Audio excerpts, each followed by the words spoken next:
hope that you will be fine and happy. Today, we will read this chapter 7, Kingdoms, 2 and Empire.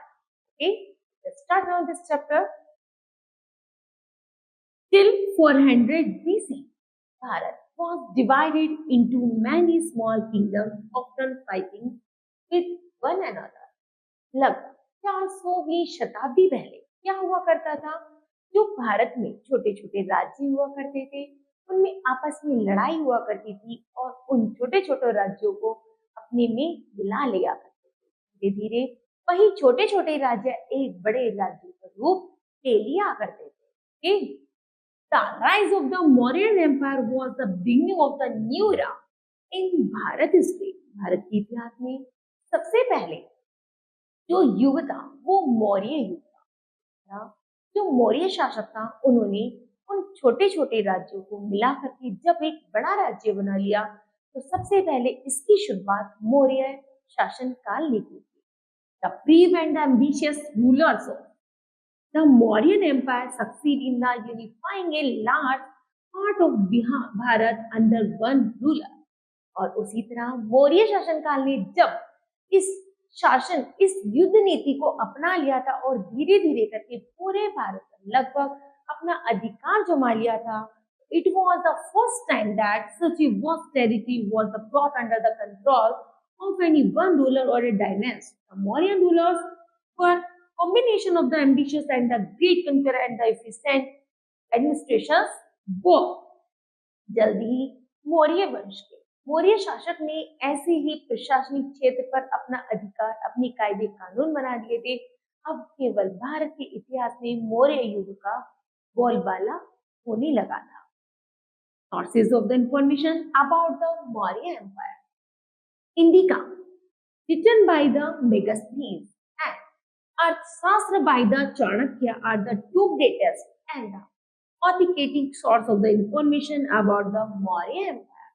Megasthenes ने indica नामक एक किताब लिखी, उसी तरह चाणक्य ने अर्थशास्त्र नामक एक पुस्तक लिखी, जिसमें दोनों किताबों में मौर्य साम्राज्य का बहुत अच्छा वर्णन किया गया है।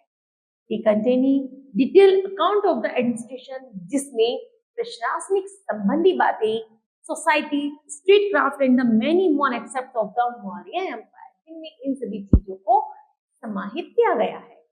Indica especially gives us the valuable information about the political. जो इंडिका किताब है, जो मैग्नेस्नीज द्वारा लिखी गई जो पुस्तक है इंडिका, उसमें सबसे ज्यादा वैल्यूएबल, सबसे ज्यादा महत्वपूर्ण सूचना है पॉलिटिकल के बारे में, इकोनॉमिक के बारे में एंड सोशल कंडीशंस के बारे में। उस समय मौर्य शासन काल में उस समय पॉलिटिकल, सोशल और इकोनॉमिक कंडीशंस कैसी थी।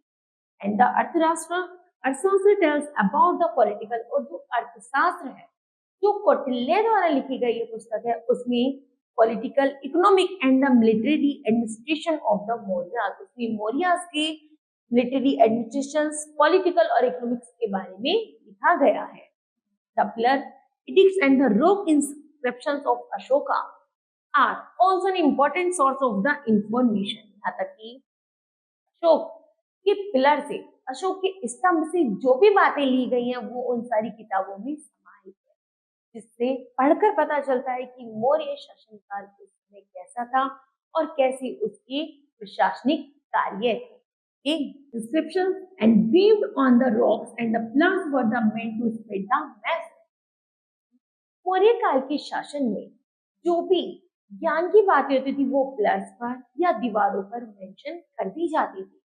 With the help of these edicts, Ashoka tried to communicate and spread the idea. जल्दी ही अशोका स्तंभ से प्रभावित होकर मौर्य शासन काल में जो मौर्य वंश के संस्थापक थे, उन्होंने भी पिलरों पर अपनी ज्ञान की बातें लिखी, जिससे लोग पढ़े और अग्रसर हो सके, मतलब प्रभावित हो सके और अपने जीवन में उन धारणाओं को अपना सके और एक नए पथ पर चल सके। उसी तरह among the common peoples to bring peace and harmony among them, में उन लोगों में उन सिद्धांतों को पढ़कर मन में शांति और एक नया रास्ता अपनाने की ज्ञान प्राप्त हो सके। The archaeologists have found the black polished pottery punch mark coins with excavations site in Pataliputra, now Patna.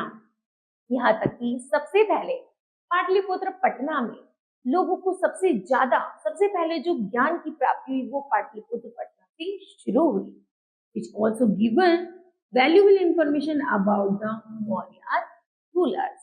Okay? The Maurya's empire is development. Chandragupta Maurya 321 to 297 BC.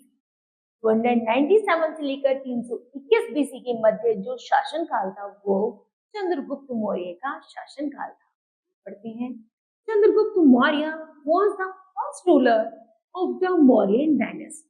He defeated Dhanananda, उन्होंने धनानंद को हराकर मौर्य वंश का स्थापना की थी और इसकी स्थापना करने वाले चंद्रगुप्त मौर्य सबसे पहले मौर्य वंश के संस्थापक है।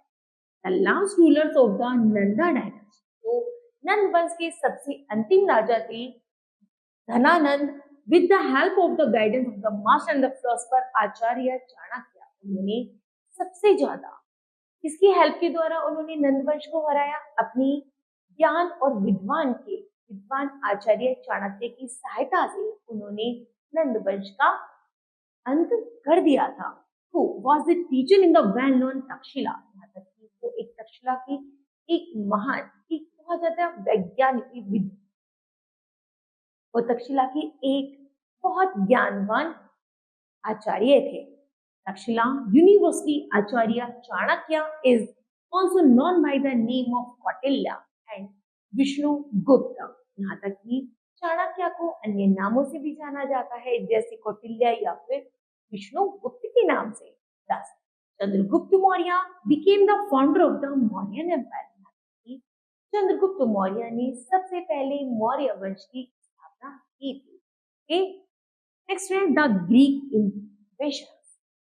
The Greek rulers in the region of the west of the river, in those under the Seleucus Nicator, are General Alexander in 305 BC.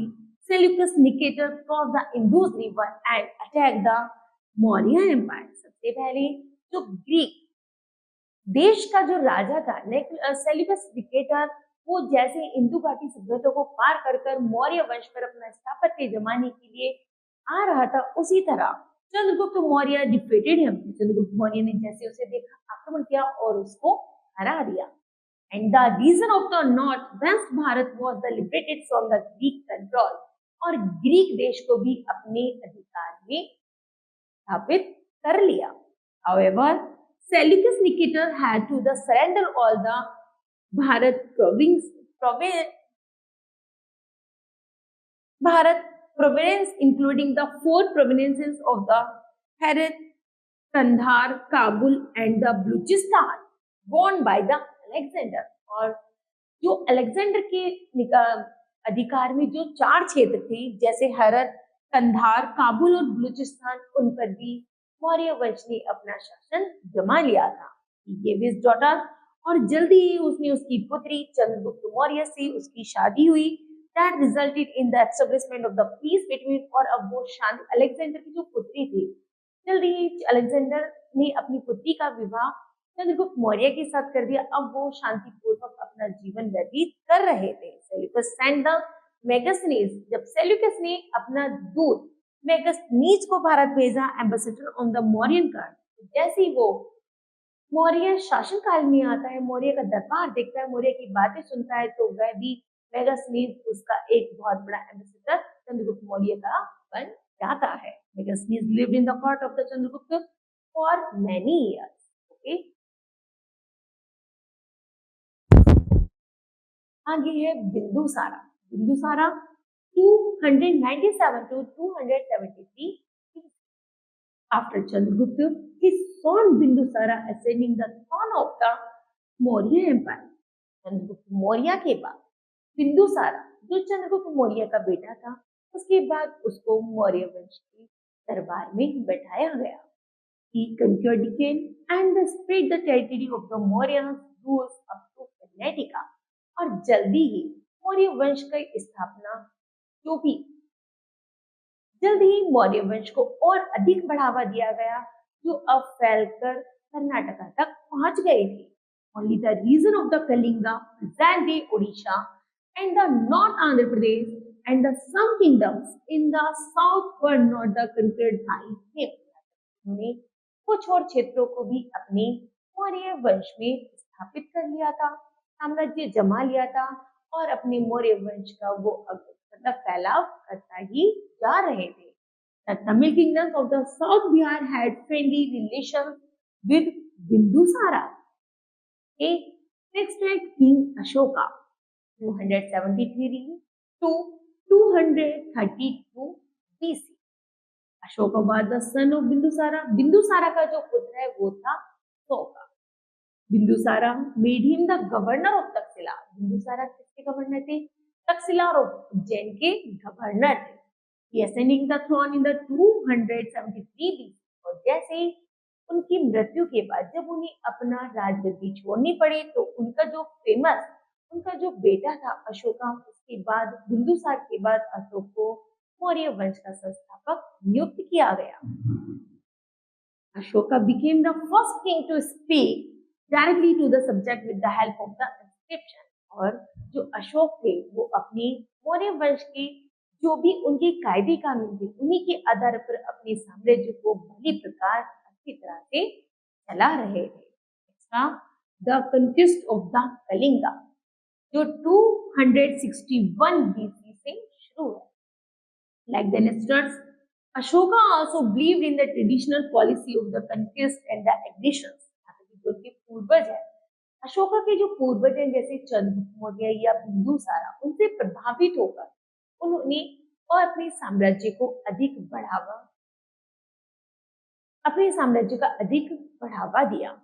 Kalinga situated on the east coast of the Bihar. जो कलिंगा है वो बिहार के ईस्ट कोस्ट पर situated है, स्थापित थी। Was the great economic significance. यहाँ तक कि जो उसकी आर्थिक दशा है वो और भी ज्यादा शक्तिशाली है, मजबूत है। Control trade through land and the sea route to the south Bharat and south east Asia. यहाँ तक कि जो सबसे ज्यादा जो व्यापार किया जाता है वो या तो जमीन के रास्ते या फिर समुद्र के रास्ते साउथ भारत में किया जाता था, जिस पर उसने अपना जो चंद्रगुप्त मौर्य जो मौर्य साम्राज्य था उन्होंने उसी क्षेत्र पर अपना अधिकार जमा लिया था, जिससे यदि उनकी इकोनॉमी में उनकी ट्रेडिशनल उनकी जो ट्रेडिंग पावर है वो यदि मजबूत होगी तभी वो अपने साम्राज्य को आगे उसका प्रचार प्रसार करेंगे। Then Ashoka attacked Kalinga. अशोका ने इतना सोचकर कलिंगा पर आक्रमण किया। उड़ीसा, जिसे आज उड़ीसा कहते हैं, in 261 BC to establish his control over Kalinga. और जल्द ही उन्होंने कलिंगा पर अपनी विजय प्राप्त कर ली। कलिंगा वह उड़ीसा वह जगह है जहाँ पे समुद्री और जमीनी रास्ते द्वारा बहुत अच्छा व्यापार, जिसकी इकोनॉमिक कंडीशन बहुत अच्छी थी, व्यापार किया जाता है, उसी पर अपना मौर्य वंश स्थापित कर दिया था। Was the long campaign and after many terrible battles, the Mauryan army conquered Kalinga after a massive bloodshed.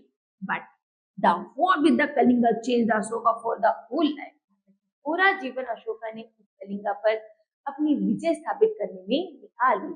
Having seen the last still destruction and the bloodshed, he became very disturbed and decided not to fight war again। अब उन्होंने निश्चय कर लिया था कि आज के बाद वह कभी भी, जो उनके खून में रमा हुआ था कि आज के बाद वह कभी भी युद्ध नहीं करेंगे। He became the followers of the Buddhism। जल्द ही उन्होंने लड़ाई का स्थान छोड़कर बुद्धिज्म धर्म को अपनाया and started preaching अहिंसा। और उन्होंने अहिंसा के उपदेश दिए and love and compassion के उपदेश देने शुरू कर दिए। लोगों में भावना, शांति और सुख का समृद्धि की लहर फैला दी। नेक्स्ट में अशोक धर्म। धर्म is a Prakrit word which mean dharma in Sanskrit. जो धामा है, धामा जो शब्द है वो प्राकृत भाषा का शब्द है। संस्कृत भाषा में इसे धर्म की संज्ञा दी जाती है। Ashoka left the policy of the conquest through war and adopted the policy of the peace and welfare। Ashoka ने क्या किया, लड़ाई की जो उसकी लड़ाई की भावना थी उसको तो हटा दिया और उन्होंने कल्याण और शांति के रास्ते पर बढ़ चले। The policy came to be known as the Dhamma, और इसी पॉलिसी को उन्होंने धामा का नाम दिया। The edict of the Ashoka give us the ideas about धामा। अशोका धामा comprises of the principles that contain more values and ideas in the daily life to help man lead a peaceful and the virtuous life। यहाँ तक कि उन्होंने लोगों के जीवन में ऐसी धारणा अपनाई कि लोगों का कल्याण हो सके, लोगों में शांति आ सके, लोगों में ऐसी ऐसी नई नई भावनाओं का प्रचार प्रसार करना शुरू कर दिया। Thomas was inspired by the teaching of the Buddha। जल्दी ही लोग उनकी बातों से सहमत हुए और उन लोगों ने भी उनकी अनुयायी बनकर बुद्ध धर्म को स्वीकार कर लिया। Which Ashoka put up throughout his empire। और जल्दी ही अशोका ने अपने इस मौर्य वंश को और भी ऊंची प्रगति पर ले गए। The main principles of the Dhammas are as follows। First, one should respect elders, teachers and monks। सबसे पहले हमें अपने बड़ों का, अपने आचार्यों का और अपने साधु संतों का आदर करना चाहिए। Obey the truth at all time। यहाँ तक कि हमें हमेशा सच्चाई पर का सहारा लेना चाहिए। Live together in the peace and harmony। हमें शांतिपूर्वक अपने जीवन को बिताना चाहिए। और आगे be polite and kind to the young ones। सभी के साथ प्यार की बातें अपनानी चाहिए और दयालुता का भाव रखना चाहिए। Obey one's parents and follow the path of अहिंसा। हमें अपने माता पिता का पालन करना चाहिए और अहिंसा की भावना को अपनाना चाहिए। Show charity to the poor and the needy people। जरूरत पड़ने पर हमें सहायतमंद लोगों की सहायता करनी चाहिए। Okay? Ashoka even stopped killing of the animals। Ashoka ने जल्द ही इन सिद्धांतों को जैसे ही अपने जीवन में अपनाया, उन्होंने जानवरों को मारना बंद कर दिया। Other spices for the royal kitchen। यहाँ तक कि जो उनकी रॉयल किचन में जो भी स्पाइसेस बनाई जाती थी जस्ट लाइक अ फूड के रूप में, उनको सबको बनाना मारना बंद कर दिया था। अब वो एक केवल शुद्ध शाकाहारी भोजन पर आधारित हो गए थे। आगे है स्प्रेडिंग धामा। Ashok adopted the following measures to spread the message of Dhamma। First of all, Ashoka began to follow the principles of Dhamma in the daily life। For example, he forbade hunting and the eating meat। Okay. Next, he got the principles of the Dhamma and gave the rocks and pillars all through his empire in Pali। पाली भाषा में उन्होंने अपने साम्राज्य की स्तंभों पर, अपने साम्राज्य की चट्टानों पर उन्होंने ये संदेश लिखने शुरू कर दिए जिससे लोग पढ़े और इन्हीं सिद्धांतों को अपनाना शुरू कर दें। So that all could read and understand them easily। Next, he appointed official called Dharma Maharashtra to spread Dhamma and encourage them to follow it in their life as well। यहाँ तक कि जैसे जैसे लोग इनके सिद्धांतों को पाएं, समझिए अपने जीवन में धारण करें और धीरे धीरे ऐसा उन्होंने बदलाव लाने के लिए उन्होंने सब जगह उनको हित करा दिया था। आगे ही सेंट हिज आउंसन। उन्होंने जल्दी अपने पुत्र को भेजा जो महेंद्र था and the daughters Sanghamitra to Sri Lanka to spread. और जल्दी उन्होंने पुत्र और अपनी पुत्री को श्रीलंका में भेजा जो इस धर्म का प्रचार प्रसार कर सके। आगे है द मौर्य एडमिनिस्ट्रेशन।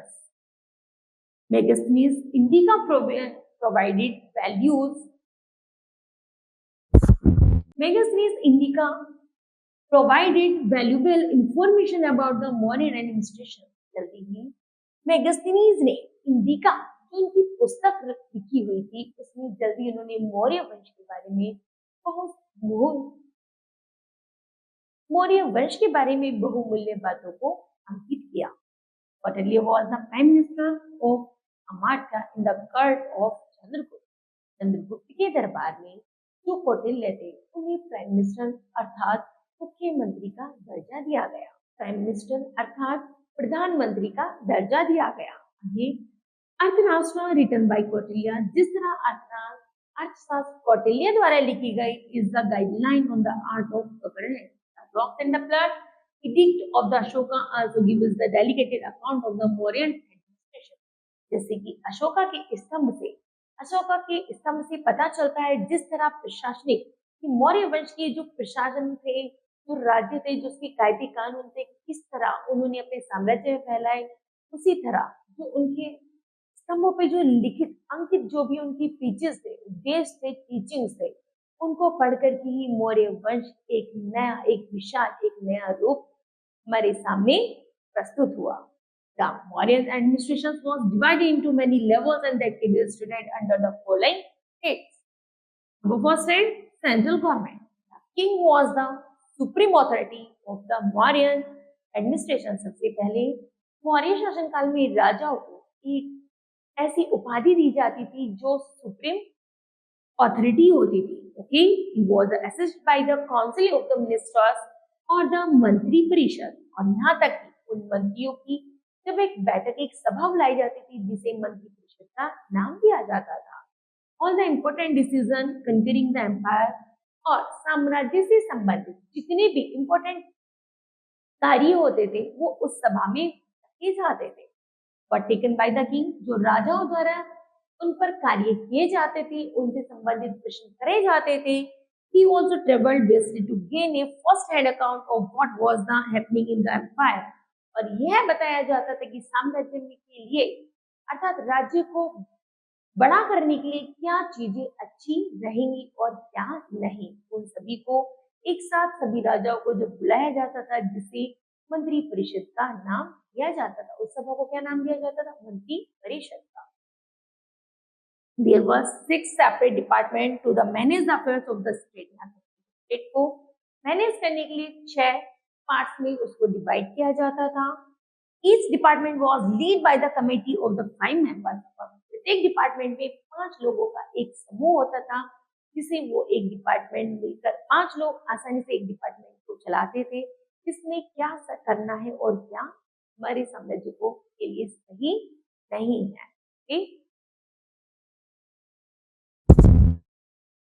पहला है प्रोविंशियल गवर्नमेंट। प्रोविंशियल गवर्नमेंट है the empire was divided into a number of province each under the charge of a prince और a member of the royal family. जो प्रोविंशियल गवर्नमेंट है उसके अंतर्गत जो भी रॉयल फैमिली के राजा होते थे, है ना, उनको एक सभा के अनुसार बिठाया जाता था और उनमें अपने एम्पायर से संबंधित बातों को रखा जाता था। The province was subdivided into the districts and the districts into villages, यहाँ तक कि और उस सभा के अनुसार कुछ को सब डिस्ट्रिक्ट्स और कुछ को डिस्ट्रिक्ट्स में डिवाइड कर दिया जाता था, जिससे गांव-गांव से लेकर अन्य जितने भी छोटे मोटे शहर, टाउन्स या फिर विलेजेस थे जिनमें एक नया वेल डेवलपमेंट किया जा सके। The head of the district was called the Pedestra, और जो डिस्ट्रिक्ट का जो राजा होता था उसे पेडेस्ट्रा के नाम दिया जाता था। He was assisted by the junior officials such as the Yuktas and the Rajput, और उसके बाद जो उनके छोटे छोटे अधिकारी होते थे उसको उनको याकूत और राजपूत के नाम से जाना जाता था। नेक्स्ट है revenue system. Land revenue was the main source of income for the Maurya government. तो चलाने के लिए जो सबसे ज्यादा आय का मुख्य स्रोत था वो था land revenue system. Land revenue was fixed between 1/4 and the 1/6 of the total productions. यहाँ तक कि total production में से 1/6 पार्ट में से 1/4 पार्ट दिया बचाया जाता था जिससे लैंड को, जमीन को दोबारा एकत्रीकरण किया जा सके। The taxes was collected from the forest, mines, customs and the professional taxes. This money was used for building and the maintaining army, building docks, rest house, digging wells, irrigation projects and the other welfare costs। और जो बाकी taxes होता है उसको इन सभी कार्यों में divide कर दिया जाता था, जैसे building, maintain army, building roads, rest houses and digging wells, irrigation project आदि, इन सभी चीजों को टैक्स में इनकम को इसमें कन्वर्ट कर दिया जाता था। नेक्स्ट है मिलिट्री एडमिनिस्ट्रेशन।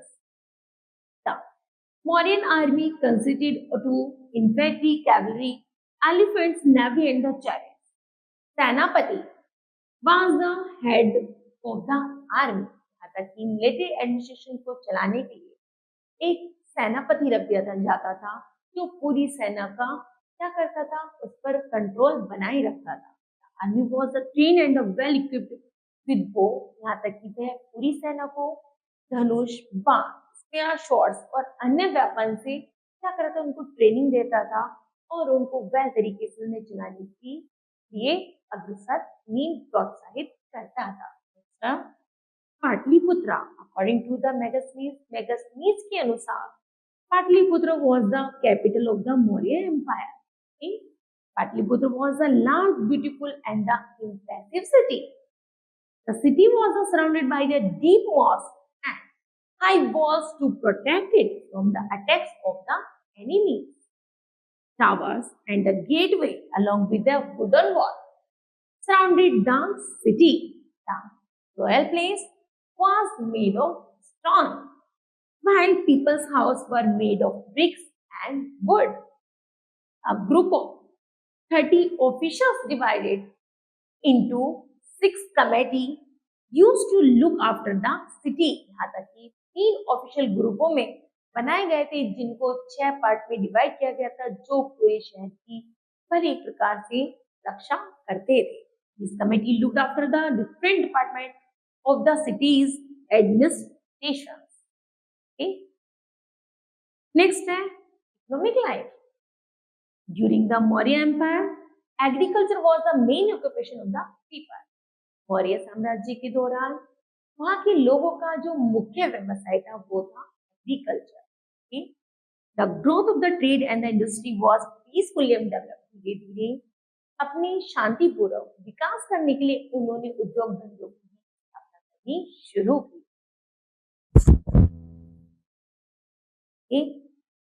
तक्षशिला, जिसे Taxila was linked by the highway with Pataliputra. और तक्षशिला जो एक वेल डेवलप्ड था एडमिनिस्ट्रेटिव सेक्टर, उसको पाटलिपुत्र से जोड़ा गया।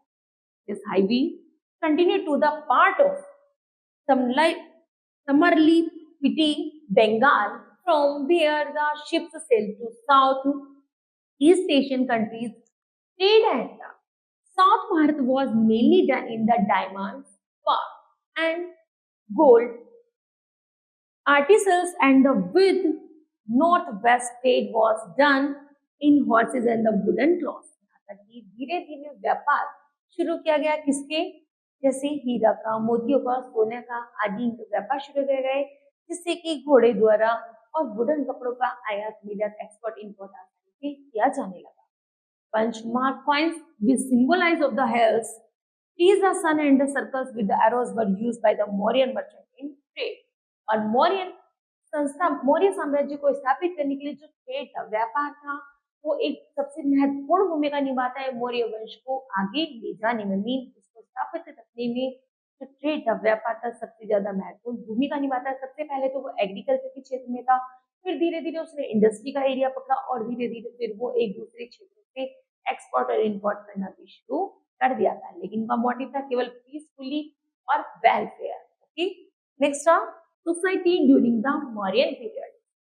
Writing of the magazines and the Kautilya, जो भी मैगजीन्स और कौटिल्य द्वारा जो भी लिखा गया है वो tells us about the Mauryan society. तो वो दोनों ने ही मौर्य समाज की के बारे में बताया है। There were the farmers, herdsmen, shepherds, craftsmen, merchants, soldiers, and the government officials in the society।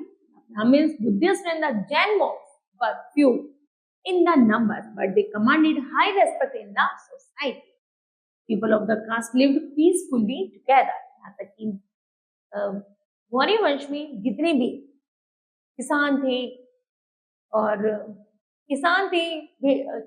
चरवाहा थे, काश्तकार थे, जितने भी लोग थे, सब एक साथ मिलजुल कर बिना कास्ट और बिना क्रीड के, मतलब कोई भी ऐसी जाति धर्म की प्रमुखता नहीं थी, बल्कि सब लोग इक्वलिटी समान होने के कारण सब लोग मिलजुल कर व्यापार किया करते थे और अपने समाज में बड़े शांतिपूर्वक रहा करते थे।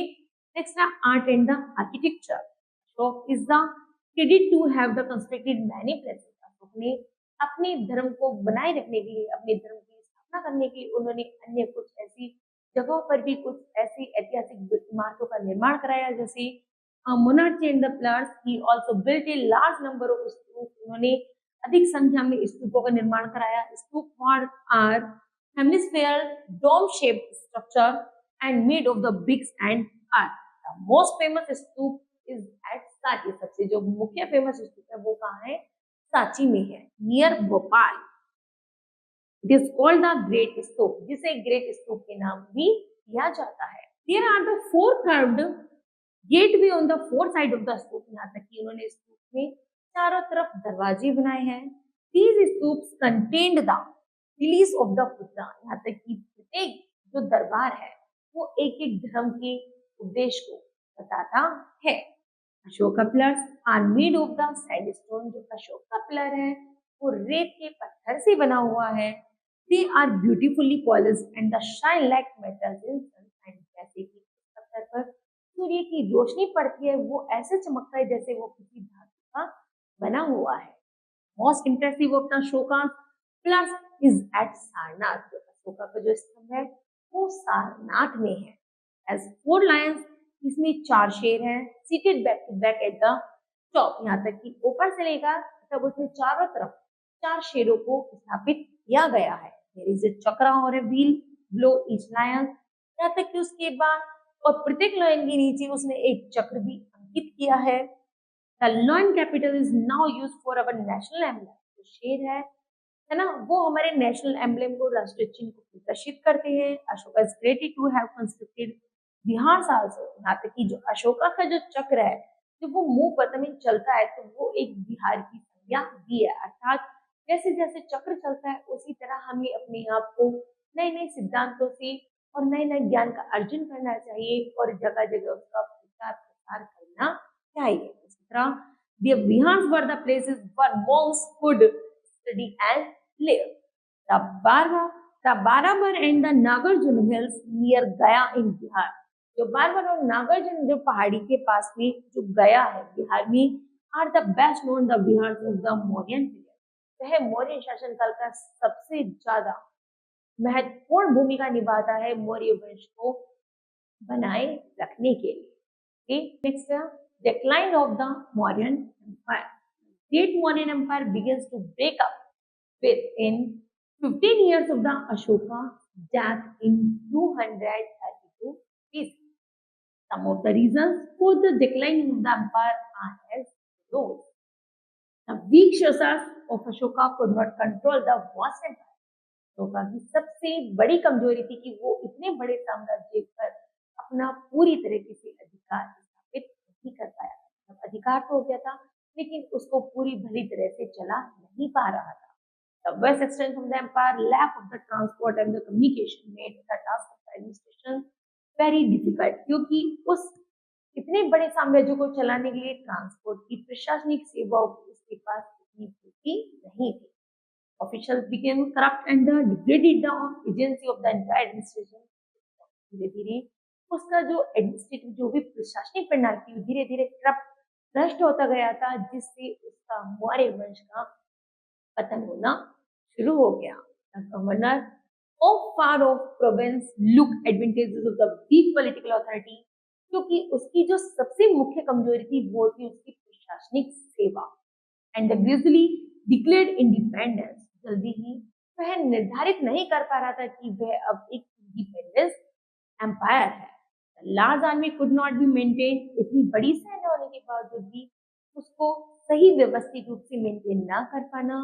Without regular flow of revenue. यहाँ तक कि सही तरीके से जो भी उसने रेवेन्यू शुरू किए थे, लैंड रेवेन्यू, टैक्स रेवेन्यू, उन पर कंट्रोल पूरी तरह से ना कर पाना. And all these factors gradually resulted in the decline of the Mauryan empire. और उसी का इन्हीं सभी कमजोरी होने के कारण धीरे धीरे मौर्य वंश का पतन होना शुरू हो गया.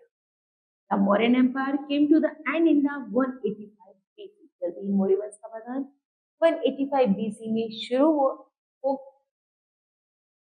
जल्दी ही मौर्य वंश का पतन 185 BC में हुआ with the killing of the last Maurya ruler. तो मौर्य वंश का सबसे अंतिम जो राजा था अशोका, उसकी मृत्यु के बाद. विदर्थ वाइज the commander in the chief Pushyamitra संगीमा और जल्दी ही गद्दार और मुख्य पुष्यमित्र संहिता ने उस पर अपना स्थापत्य स्थापित कर दिया था और उसी तरह मौर्य वंश का पतन हो गया. Okay, that kids, this chapter will be completed. I hope that you understood well. Thank you.